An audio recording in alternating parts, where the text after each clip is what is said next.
जय हिंद साथियों। आप सब जानते हैं कि 2001 में, जिसे हम 9/11 अटैक के नाम से जानते हैं, वर्ल्ड ट्रेड सेंटर पर आतंकवादियों ने हमला किया और उसके बाद अमेरिका ने आतंकवाद पर प्रत्यक्ष हमला किया, जिसमें सारे नाटो के देशों ने मिलकर अफगानिस्तान पर हमला किया। लगभग 20-21 वर्ष ये वॉर चलती रही, लेकिन इसका कोई रिजल्ट नहीं निकला और एंड में यूएस और नाटो की फोर्सेस अफगानिस्तान को उसके हाल पर छोड़ के चली गई। ऐसे में हाल ही में अमेरिका में एक रिपोर्ट प्रकाशित हुई है, जिसमें यह दावा किया गया है कि भारत ने अफगानिस्तान के वॉरलॉर्ड्स को पैसा पहुंचाया है युद्धों को लड़ने के लिए। अफगानिस्तान में कई तरह के गुट हैं, कई तरह के कबीले हैं, जिसमें ऐसा आरोप है कि भारत ने एक गुट को फ़ायदा पहुंचाया, पैसा पहुंचाया। इस देश द्वारा कहा जा रहा है, जो खुद 700 करोड़ के हथियार, प्लेन, टैंक अफगानिस्तान में छोड़कर चलाया, वहाँ के मासूमों को उनकी किस्मत पर छोड़कर भाग गया। जहाँ तक पिछले 20 वर्षों में हजारों लाखों लोगों की मृत्यु हुई, उस देश द्वारा कहा जा रहा है कि हमने वहाँ के वॉरलॉर्ड्स को पैसा दिया है। यूएसएसआर के खिलाफ उनके पैदा किए हुए मुजाहिद, जो बाद में इन्हीं के पैसों पर पल के तालिबान बन गए, आतंकवादी बन गए, उस यूएस द्वारा भारत पर आरोप लगाया जा रहा है। रिपोर्ट का शीर्षक है, अफगानिस्तान सेना क्यों हार गई, और इसके अंदर लिखा है क्योंकि भारत विद्रोहियों को पैसा दे रहा था, इसलिए अफगानिस्तान सेना ये युद्ध हार गई। इसमें मुख्यतः दो नाम लिए गए हैं, नूर व दोस्तम। ये नॉर्थन अफगानिस्तान के वॉरलॉर्ड्स हैं, जिनको एक्साइल कर दिया गया था। एक्चुअल में भारत का पैसा कहा जा रहा है कि इन दो वॉरलॉर्ड्स के माध्यम से पहुंचाया गया और नॉर्थन जो अफगानिस्तान है वहाँ के गुट को फंड किया गया। दोस्तों, पहले हम जान लेते हैं कि एक्चुअल में भारत पैसा अफगानिस्तान में लगा भी रहा है, और लगा रहा है तो कहाँ लगा रहा है।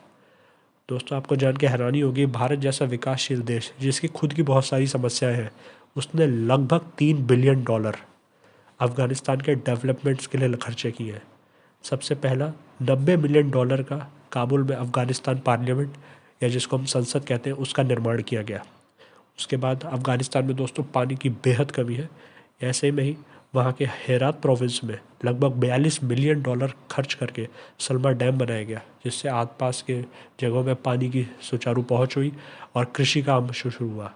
दोस्तों, जारांज देलाराम हाईवे का 218 किलोमीटर लंबे हाईवे का निर्माण किया गया, और हॉस्पिटल, स्कूल, कई यूनिवर्सिटीज़, कई हॉस्पिटल, कई स्कूल का निर्माण किया गया, जो सीधे सीधे वहाँ की लड़कियों को इफ़ेक्ट किया, लड़कियों को फ़ायदा पहुँचाया, और उस स्कूल में पढ़ के बहुत सारी लड़कियों ने खुद टीचिंग शुरू कर दी। दोस्तों, भारत ने वहाँ पे कई सारी बड़ी बड़ी बसें, मोबाइल वैन्स थी, जिसमें कई सारी लड़कियों को स्कूलिंग दी गई, क्योंकि वहाँ पे आतंकवादियों का काफ़ी डर है। तो ऐसे में इन मोबाइल वैन, इन मोबाइल बसों के माध्यम से स्कूल चलाया जाता है, जैसे एक जगह रुक के नहीं पढ़ाया जाता है, घूमते हुए पढ़ाया जाता है, जिससे उनकी सुरक्षा में, चाहे पढ़ाने वाली टीचर्स हो, चाहे पढ़ने वाली बच्चियाँ हो, उनकी जान को खतरा ना हो। काबुल बस ट्रांसपोर्ट सिस्टम को, जिस तरह हमारे यहाँ यूपीएसआरटीसी, यूकेएसआरटीसी, दिल्ली परिवहन होता है, उस तरह से काबुल परिवहन को 100 बसेस दी गई, ट्रैवलिंग बस, पैसेंजर बसेस दी गई। वहाँ की मिलिट्री को 300 मिलिट्री बस दी गई, आर्मी, अफगानिस्तान की आर्मी को, और उनके अफगानिस्तान एयरफोर्स को MI-25 और MI-35 हेलीकॉप्टर्स दिए गए।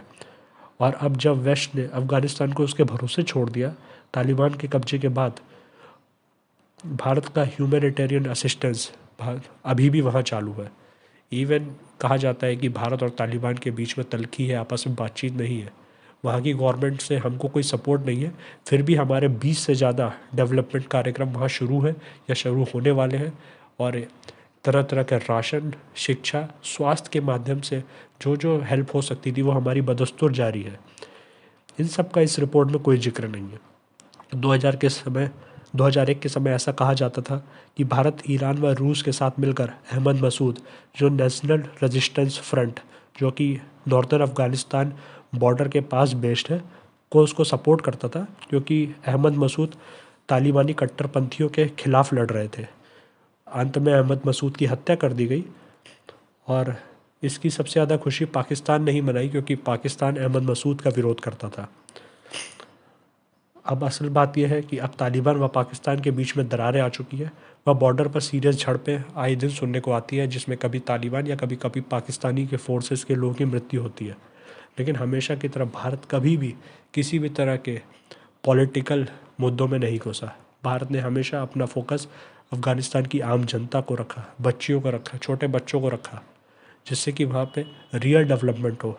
भारत का वहाँ पे कोई राजनीतिक हित या स्वार्थ नहीं है। भारत हमेशा आम जनता के पक्ष में, आम जनता के हित में काम करता है और हमेशा खड़ा रहेगा, क्योंकि यही हमारी वसुधैव कुटुंबकम की आदर्श है, यही हमारे संस्कार है। धन्यवाद। जय हिंद, जय भारत।